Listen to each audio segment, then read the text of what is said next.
I have a question for you.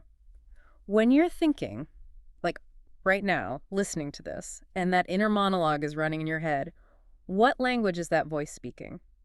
Well, assuming you, our listener, understand us, it's probably English. Right. Or, maybe it's switching back and forth Yeah. depending on what you're thinking about. Exactly.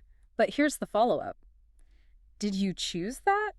Or is that just the software that came, pre-installed on the hardware of your brain? That's a great question. We tend not to think about it. We really don't. We think of language as a tool, right? Like a hammer or a screwdriver. Yeah. I have a thought, I pick up a word, I hand it to you, you get the thought. It's utilitarian. It's neutral. Yeah. That's the standard view. Language is a vehicle. It just carries information from point A to point B. And it doesn't change the information itself, it just delivers it. Yes. But today, we're going to take that idea, crumple it up, and throw it in the trash. I think we have to. Because we're looking at a stack of research today that argues language is not a tool, it's the blueprint. It is the operating system. It is the very infrastructure of the mind itself. And that changes everything. It changes everything. And if that infrastructure belongs to someone else, specifically, if it was installed by a colonizer, it changes how a nation develops, how people think, and even, who they believe they are. It's a profound shift in perspective. Yeah. If you accept this premise, and the sources we're looking at today make a very compelling case, then you realize that when a colonial power changes the language of a region, they aren't just changing the words people speak. No. They are editing the source code of that civilization. They're changing what is even possible to think. We are doing a deep dive today into a really unusual and fascinating document. It's titled Stage 1, Conversation Between Sapar Aga and Sanjar. And it's not your typical dry academic paper. Not at all. No, it's structured as a dialogue, almost like a play, which makes it incredibly readable. It's a very effective format for this kind of analysis, I think. On one side of the table, you have Sapar Aga. He represents the inquirer. The questioner. Yes. He's the one asking the deep, often painful questions about the destiny of his people. He's looking at the history of subcolonial nations and asking, what went wrong? Why are we still stuck? And on the other side of the table answering him is Sanjar. And Sanjar is described as an artificial intelligence, an analytical comrade. Which is a really interesting narrative device, isn't it? It is. Why an AI? Well, by making Sanjar an AI, the text suggests that the answers are stripped of emotion. They're stripped of bias. Sanjar isn't trying to be polite or, patriotic. He's just running the numbers. His job is to look at the data, look at history, and reveal the hidden mechanisms of power. It's like having a supercomputer analyze the last 200 years of history to find the bugs in the system. And the bug he finds is language. The biggest one. So the mission of this deep dive is to follow Sapar Aga and Sanjar as they investigate how colonizer languages shape the destiny of nations.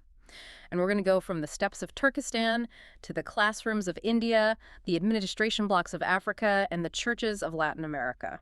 And Sapar Aga poses this central mystery right at the beginning. He asks, essentially, what happens to a people when they're educated in the colonizer's language? Even if they have their own country now. Exactly. Even if they have their own flag and their own anthem, if the software running in their schools and their universities is imported from the empire, can they ever truly be independent? Or are they just running a simulation of independence? That is the core question. Wow. Can a nation develop if its brain is running on someone else's operating system? So let's unpack this. We need to start with the core thesis that Sanjar presents. He calls language the infrastructure of power. Right. Now, when I hear infrastructure, I think of roads, bridges, power lines, physical stuff. And that's exactly the comparison you should be making. Think about a road network. Roads dictate where you can go. They determine the flow of goods and people. Okay. If the British Empire builds a road network in India, and all the roads lead to the port cities to export cotton to England, then that's how the economy flows. You literally cannot drive anywhere else efficiently because the road doesn't exist. The infrastructure forces your hand. Precisely. Sanjar argues language does the exact same thing for thoughts. So the vocabulary you have, the concepts you're given, they determine the thoughts you can drive to. That's it. If your language has a precise word for a specific legal concept, you can think about that concept easily. You can build on it. If it doesn't, or if that word is considered backward or unscientific, you can't build a legal system on it. You're forced onto the main highway. And Sanjar uses this vivid concept of the hollow shell to explain what happens in colonial education. The hollow shell. Break that down for us because it sounds a bit like a ghost story. It is, in a way, a ghost in the machine. The idea is that a school system in a post-colonial country might look indigenous on the outside. Okay. They might even teach in the national language. Let's say they're speaking Uzbek or Hindi or Swahili. The building looks right, the kids look right, the language sounds right. But it's a shell. It's a hollow shell. Because the curriculum, the concepts, the way arguments are structured, the very definitions of what is true, all of that is imported from the colonial center. So the language just acts as a container, a delivery A mechanism. mere delivery system. Yeah. But the content inside, the logic, the history, the values, the scientific paradigms, it's all foreign.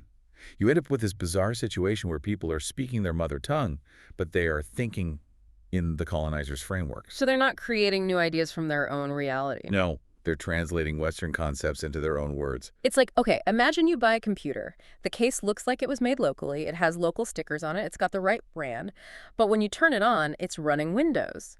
And you can't change the code. That is a perfect analogy. You can only run the programs that Windows allows.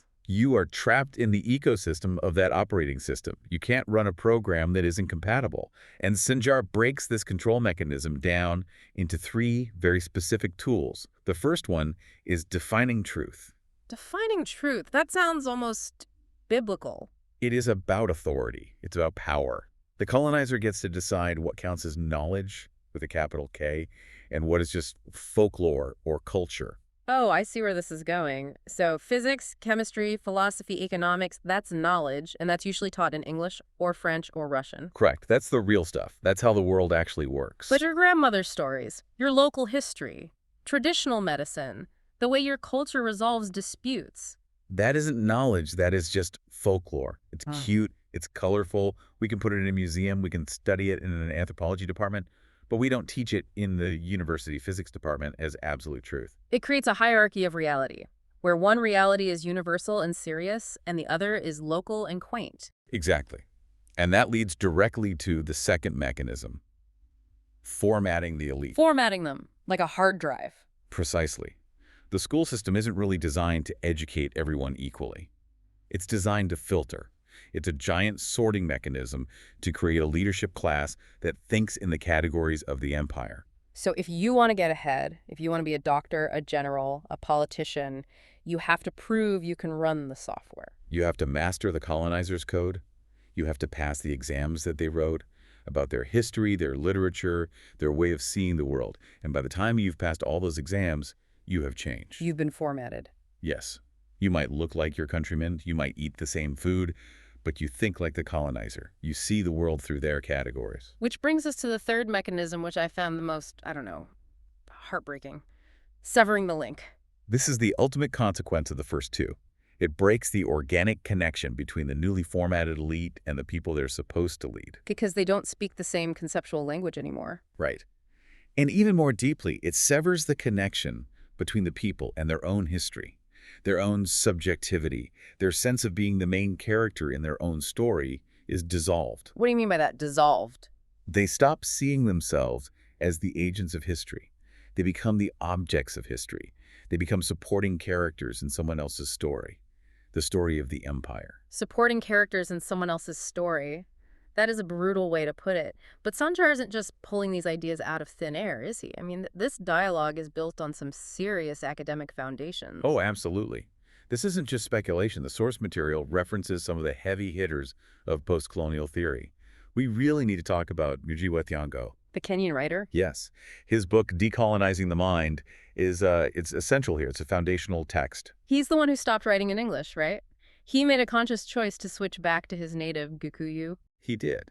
He famously bid farewell to the English language for his creative work. And his reasoning gets to the heart of this. He argued that language carries culture. It's not just words, it's an entire memory bank of a people. A cultural DNA. A perfect way to put it. And he said that when you force a child to abandon their mother tongue and learn English, and worse, when you punish them for speaking their mother tongue, which happened all the time in colonial Kenya, you are committing spiritual subjugation. You're telling the child the language you speak at home, the language your mother sings to you in, is garbage, it's shameful, it's wrong. Exactly. Nyingige describes it as a cultural bomb. A cultural It's a bomb. powerful metaphor. He says its effect is to annihilate a people's belief in their names, in their languages, in their environment, in their heritage of struggle, in their unity, in their capacities, and ultimately in themselves. It makes them see their own past as just a wasteland of non-achievement. Yes. And then you have another giant in this field, Frantz Fanon. Black skin, white masks. I mean, that title alone tells you so much. It really does. Fanon was a psychiatrist from Martinique, which is a French colony. So he wasn't just a theorist. He was looking at the clinical, psychological damage of this process. What did he see in his patients? He talks about the mask the colonized person must wear. To succeed, to be recognized as human or intelligent in a French colony, the black man had to adopt the language and mannerisms of the white Frenchman. So you're constantly acting, you're constantly performing whiteness or Frenchness just to survive and get ahead. It creates a split personality, an identity crisis on a national scale. Fanon argues it leads to a neurosis where you despise your own reflection because it doesn't look like the ideal that the colonial school books show you. And the third theorist mentioned is Pierre Bourdieu, the French sociologist. He brings in this idea of symbolic power. Right. Bourdieu reminds us that power isn't just physical. It's not just about having bigger guns. Language is a form of power. Symbolic power. What does he mean by symbolic? It's about authority. It's about who has the right to speak and be heard. Who gets to define the terms of the debate? The colonizer doesn't just have the guns. They have the dictionary. They have the grammar book. And whoever defines the terms wins the argument before it even begins. Precisely. If the very word for justice in the official language is defined by the French legal code, then you can only ask for justice in French terms. You can't ask for it in your own terms because those terms have been delegitimized. They're not real law. You're playing a game where the rules are written by your opponent.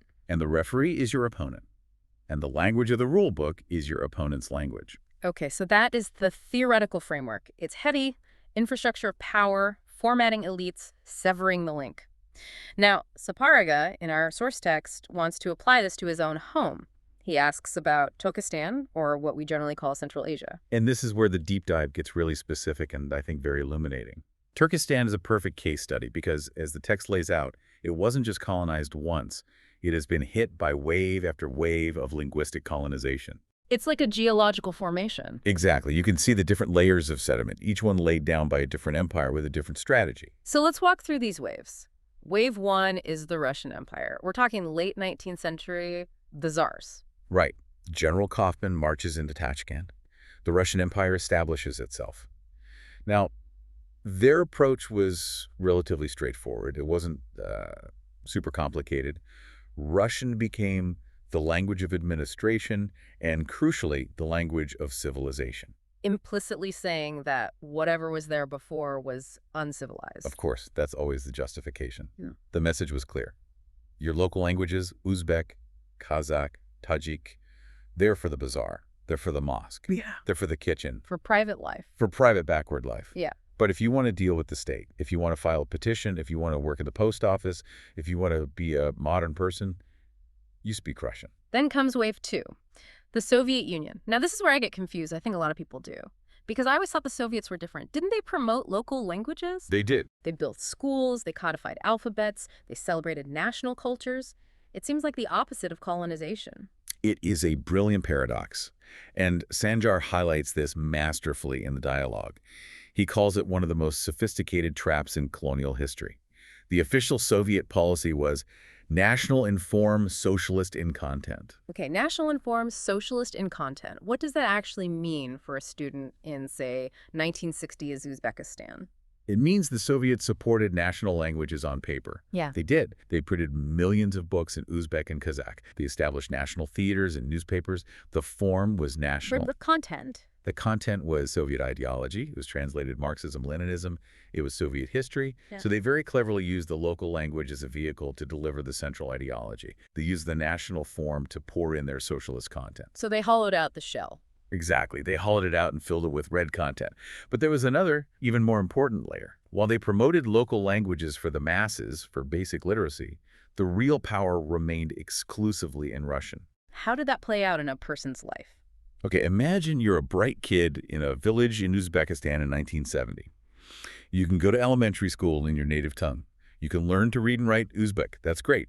But if you want to be a nuclear physicist, Right. if you want to be a general in the Red Army, if you want to be a high-ranking party official in Moscow and have any real power, you have to switch to Russian. There was no other path. So the local language had a glass ceiling. A concrete ceiling. You could be a poet in Uzbek. You could be a folk dancer. But you couldn't be a scientist. You couldn't be a serious political player on the national stage. Why not? I mean, why couldn't they just develop the scientific vocabulary? Because all the research was done in Russian. Mm. The top journals were in Russian. The conferences were in Russian. The entire scientific and technical infrastructure was Russian. So the local language is functionally demoted to the realm of emotions and folklore, while Russian becomes the unquestioned language of facts and power. That brings us to wave 3. The post-Soviet period.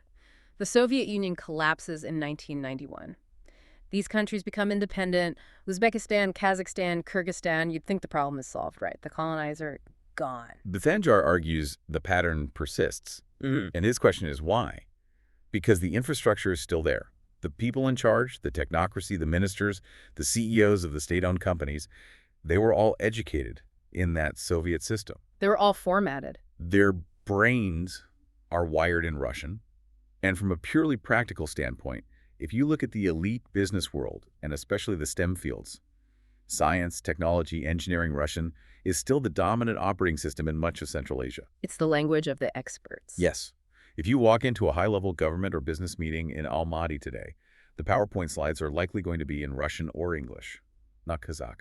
And then there's a fourth wave mentioned in the source, which is happening right now, China and Xinjiang. This feels like a modernization of the same old playbook. This is a critical and, very sensitive part of the analysis.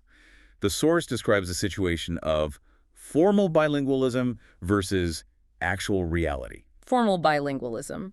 That means legally, on paper, there are 2 languages. Yes. On paper, the Chinese constitution protects minority languages.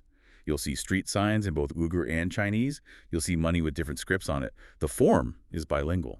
But Sanjar points to the actual reality in the schools. What's happening on the ground? On the ground, the key subjects, the ones that get you a good job, the ones that matter for the modern economy, like math, science, computer coding, are increasingly taught exclusively in Chinese. And the local language. The local language, Uyghur in this case, is relegated to literature or culture classes. It becomes a hobby, not a tool for success. So it's the Soviet model on steroids. It's an accelerated version of it. It's a highly efficient acceleration.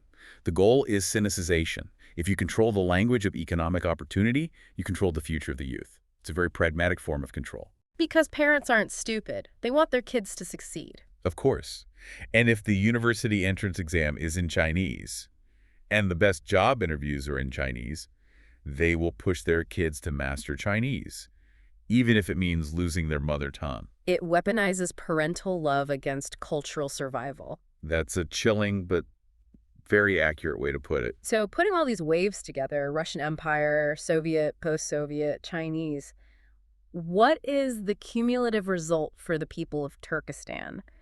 Sanjar calls it the bilingual hierarchy. It's a split existence, a cognitive dissonance that you live with every day. Think about it as a house with 2 separate rooms. Okay. In the living room and the office, where you conduct serious business, you speak the language of the empire. That's where you do your thinking, strategic planning, world affairs, advanced science, finance. And the other room. In the kitchen and the bedroom, you speak your native language. That's where you do your living, your emotions, your family life, your religion, your folklore. That sounds exhausting and sad. It implicitly teaches you that your own language isn't good enough for the office. It's not serious enough. It creates a psychological barrier where serious matters feel alien to the native tongue. You can see this in real life when people are discussing complex political or scientific ideas. They'll often struggle to find the words in their own language and just switch to the colonial language because it feels more natural for that topic. It's like, okay, playtime is over. Let's speak English now. Or Russian, or French. Precisely. And Sapar Saga asks a great question at this point in the dialogue. He says, is this just us? Is this just a Central Asian problem? Are we uniquely unlucky? And Sanjar, our AI analyst, says absolutely not. This is a global laboratory. The mechanism is universal, even if the implementation, the style, varies. And this is where the deep dive gets really interesting because we start comparing different colonial styles. It's fascinating. It's like looking at different architects designing the same prison. They all want to keep you inside, but the walls look different. Exactly. The aesthetic is different, but the function is the same. Okay, let's start with Model A, the British model. We're looking at India, Nigeria, Kenya here. What was the British strategy? The British were, above all, very pragmatic and famously class-conscious. They had no interest in turning every Indian peasant into a proper Englishman. That would be too expensive. Too expensive, too much effort, and frankly, they didn't think it was possible or even necessary. Their goal was much more specific. It was to create a thin layer. A buffer zone, a managerial class. Yes, an administrative class. And we know this for a fact because they wrote it down. Thomas Macaulay, a British historian and politician, wrote a famous Minute on Indian Education back in 1835. What did you say? It's one of the most arrogant and explicit documents in colonial history. He explicitly stated the goal was to form a class of persons, and I'm quoting here, Indian in blood and color, but English in taste, in opinions, in morals, and in intellect. Indian in blood, English in taste. He wasn't hiding it at all. He just came right out and said it. Not at all. He basically said, look, we can't educate everyone. We need a group of locals who can be interpreters between us and the millions whom we govern. So English became the language of the courts, of the administration, of higher education? Yes. And the masses, the hundreds of millions of people in the villages. They could stay there speaking their vernaculars. The British didn't really care as long as the taxes came in on time. So the result, which you can still see today, is this deep class divide. In India or Nigeria, fluency in English is the ultimate gatekeeper. It's the ultimate status symbol. If you speak the Queen's English, or now I guess global corporate English, you are in. You're part of the global economy. You are civilized. If you don't, you're locked out. It created an elite that was, in many ways, culturally closer to London than to their own rural countrymen. They read the same books, watched the same movies, worried about the same politics. They became, in a sense, foreigners in their own land. Okay, now let's contrast that sharply with Model B, the French model. We're talking Algeria, West Africa, Senegal. The French have a very different philosophy, don't they? Completely different. If the British emphasize difference, you will never be one of us, but you can work for us. The French, in theory, emphasized assimilation. The famous mission civilisatrice, the civilizing mission. Right. For the French colonial mission, the French language wasn't just a language. It was the embodiment of reason, liberty, and civilization itself, with a capital C. So they didn't want a thin layer. They wanted everyone to become French. That was the official ideology. The goal was to create the francophone citizen. And to do that, they actively demoted local languages to the status of dialects, or patois. So they weren't considered real languages. In the eyes of the French school system, they were just noise. They were a sign of backwardness that needed to be erased. I remember hearing stories about students in French colonies being punished if they spoke their home language in the playground. The symbol of shame. It was a common and psychologically brutal technique. If a teacher caught a child speaking Wolof or Arabic in class, they would give them a token, a button, a small piece of wood, the symbol. And you didn't want to have it. You did not. That child had to carry it until they caught another student speaking a local language, then they could pass it on. At the end of the day, whoever was left holding the symbol was punished, often beaten. That is psychologically diabolical. It turns the students into snitches against their own culture. It forces them to police each other. It teaches you, at a very young age, that your language, the language of your home, is a source of pain, a source of shame. The goal was a total replacement of the savage self with the civilized French self. So you weren't supposed to be an African with French tastes, like in the British model. No. You were supposed to become French, to think, dream, and feel in French. And this legacy continues with the concept of Francophony, right? It's still a major soft power tool for France. Absolutely. The French government invests heavily in maintaining the status of the French language in its former colonies because they know that language is the tether. As long as the elites in Senegal or Côte d'Ivoire are thinking and debating in French, they remain within the French sphere of influence. Okay, let's go to an even darker place. Model C, the Belgian model, specifically in the Congo. This is perhaps the most cynical and destructive model of all. If the French wanted to assimilate and the British wanted to manage, the Belgians, under King Leopold II, wanted one thing to extract. Amber and ivory. Pure and simple. Their motto for the Congo was effectively, no elites, no trouble. So they intentionally didn't educate people beyond a certain point. They provided very basic primary education, basic literacy, basic arithmetic, maybe some vocational skills, so that people could be efficient workers in the mines or on the rubber plantations. But they actively and systematically restricted access to higher education. They feared that if you educated the natives, they would start reading and getting ideas. They might start asking for rights. They might start demanding a share of the profits. If you teach them to read, they might read the Declaration of Independence. Exactly that. So they gave European languages in doses. Just enough French or Flemish to follow orders, not enough to question them. They didn't develop the local languages, but they also didn't teach French to the masses. It sounds like they were trying to create a lobotomized state, an entire country put into an intellectual coma. The result was an intellectual vacuum. It's staggering. When independence came suddenly in 1960, the Congo, a country the size of Western Europe, had a handful of university graduates. A handful? You mean like a few hundred? No, I mean, literally you could count them on two hands. About 16, I think, is the accepted number. 16 university graduates for a country of millions. That explains so much about the chaos that followed. It explains everything. They hadn't allowed a national leadership class to form. There was no software installed for running a modern state. They just pulled out and left a void. And voids are dangerous. They get filled by chaos. Now for a complete plot twist. Model D, the Dutch model in Indonesia. This one really surprised me when I read the source material. This is the counterintuitive one. It breaks the pattern. The Dutch, like the British, were pragmatic. They were there for trade. They used the Dutch language for high-level administration, but What? they had no desire to teach it to the Indonesians. In fact, they jealously guarded it. Wait, why? That's the opposite of the French. Usually you want people to speak your language. It's a sign of your power. It was about status. The Dutch were a small nation. In the vast East Indies, they were a tiny, tiny minority. They felt that the Dutch language was a high-status attribute. If the locals all spoke it, it would erode the mystique of the white master. So it was like a private club. You aren't cool enough to speak Dutch. That's a great way to put it. They wanted to maintain social distance. So what did they do? They needed to run this massive archipelago of thousands of islands and hundreds of languages. They needed a lingua franca. And it couldn't be Dutch. So they encouraged the use of a simplified, standardized version of Malay. It was a trade language. They used it for low-level administration, for the police, for trade. So they inadvertently built a unified communication network for the very people they were ruling. Precisely. And here's the aha moment. Because Dutch wasn't forced on everyone, it never took deep root. It didn't become the language of the liberation movement. Instead, the nationalists rallied around that standardized Malay, which they renamed Bahasa Indonesia.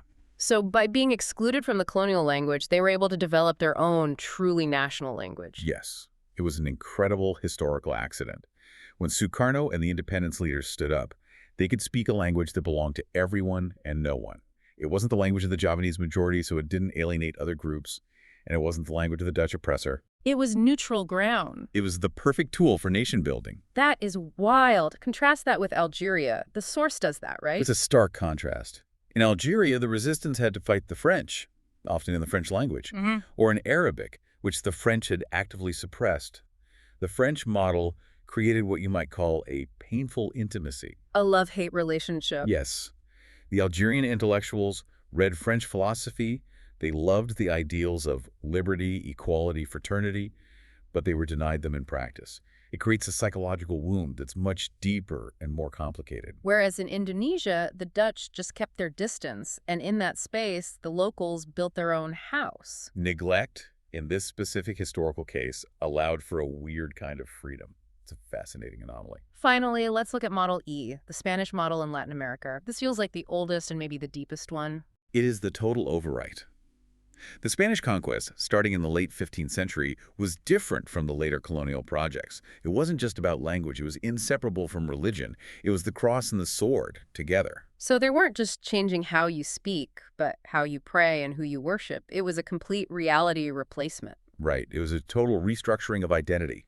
The goal was the creation of a new category of person, the Creole, a person of Spanish descent born in the Americas, or the mestizo, a person of mixed Spanish and indigenous heritage. And the indigenous languages? They were severely marginalized. They often survived only in remote rural areas or were forced underground, or they were blended into a Spanish-dominant culture.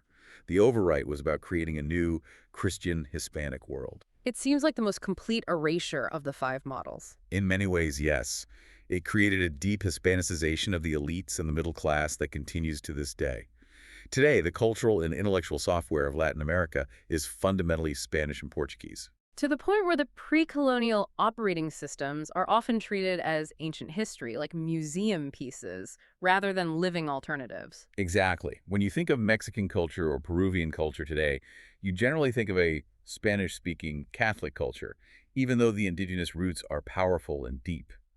The overwrite was, from the colonial perspective, immensely successful. So we've toured the world. We've seen the British elite layer, the French assimilation, the Belgian vacuum, the Dutch distance, and the Spanish overwrite. Sanajar, our AI, brings this all back to a final synthesis in this first stage. He argues that despite these different styles, whether they wanted to hug you, ignore you, convert you, or just manage you, the functional outcome for the colonized is shockingly similar. It brings us back to those 4 universal functions of colonial language that you mentioned at the start. Let's recap them because this feels like the toolkit for understanding the world today. The first, and maybe the most obvious, is the filter. Language acts as a gatekeeper. If you don't speak the power language, be it English, French, Russian, or Chinese, you don't get a seat at the table. You are filtered out of the decision-making process? You can't even get into the room. It's the bouncer at the club of modernity. I like that. The bouncer at the club. Okay, what's the second? The second is the elite factory. It's designed to separate the leaders from the people. The leaders talk to each other and to the outside world in the colonial tongue, and they talk to their own people in the vernacular. It creates this massive communication and trust gap. The leaders literally cannot speak the same language as the people they lead. I see this all the time. You see politicians who campaign in the local language, using all the right idioms, but the minute they get into office, they're writing policy papers and negotiating deals in English. Third is history control. This one is sneaky. Very. The language controls the narrative of the past and the vision of the future. If your history books are written in English or Russian, your heroes, your villains, your important dates, your milestones, they're all defined by English or Russian historians. You learn that Columbus discovered America, not that he invaded it. The choice of word itself shapes the judgment. It frames the entire story. And finally, the fourth and deepest function, the subjectivity break. Explain that one again. It's a bit abstract. It severs the people from their own agency, their own ability to be the author of their story. You start seeing yourself through the eyes of the other. You judge your own culture by how well it translates into the colonizer's terms. You become a problem to be solved by Western theories, rather than a person living a life with your own solutions. You become an object of study, not the subject of your own destiny. This brings us back to Sapar Aga's original worry. Can a nation truly develop if its operating system belongs to someone else? The evidence laid out in this dialogue suggests that it is incredibly difficult. You're constantly renting your intellectual space. You're paying cognitive royalties to the empire every time you have a complex thought. So what does this mean for us, for the listener right now?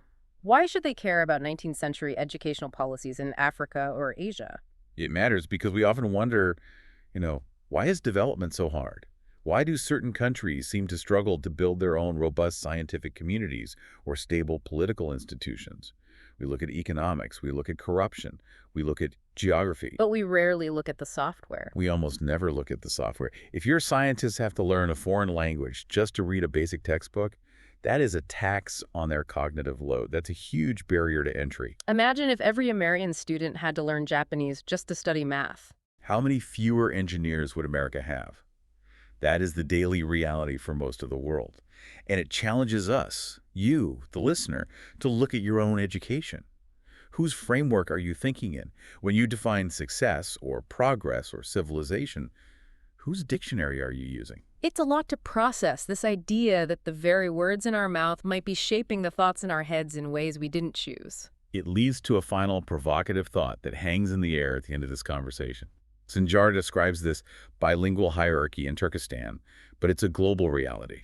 And the question it raises is, How do you decolonize a mind? Especially when the only tools you have to think with, the academic language, the critical theory, the political vocabulary, were given to you by the colonizer. Can you dismantle the master's house using the master's tools? That is the ultimate question, isn't it?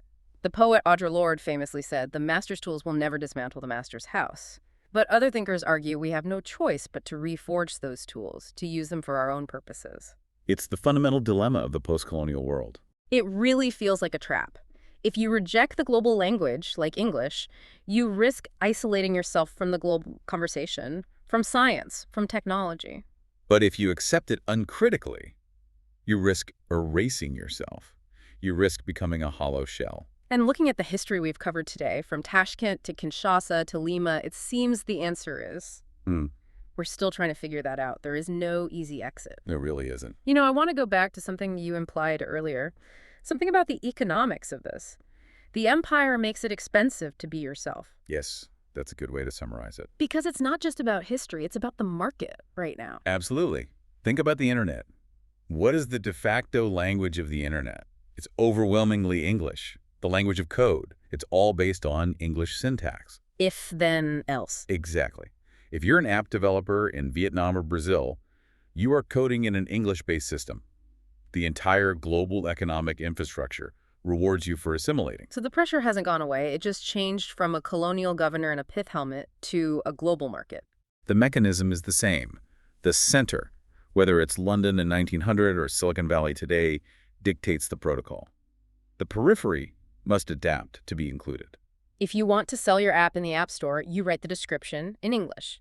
If you want to publish your scientific paper in a top journal like Nature or Science, you must write in English. And if you write it in Vietnamese or Swahili, no matter how groundbreaking your research is, you are functionally invisible to the global scientific community. So Sapar Aga's fear is completely valid. The hollow shell is still being built every single day with every new app and every new scientific paper. It is. But awareness is the first step. That's what this dialogue is about. You cannot deconstruct a system you cannot see.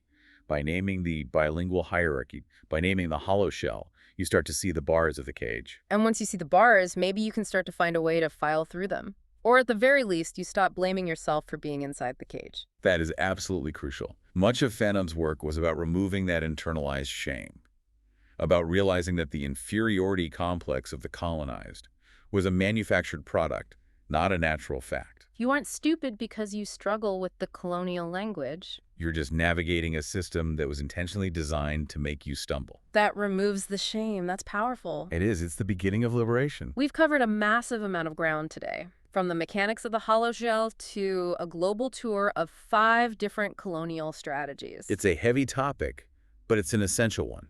I promise you, once you start thinking this way, it changes how you hear every conversation around you. I'm definitely going to be paying more attention to the default settings of my own thinking after this. Am I thinking this because I really believe it, or is it because the language I speak forces me to frame it this way? That is the question to keep asking. Well, Sanjar and Sapar Aga certainly gave us a lot to chew on for Stage I. Thanks for diving deep with us. It was a pleasure, as always. And to you listening, check your settings. See what OS you're running. We'll catch you on the next deep dive. Keep thinking.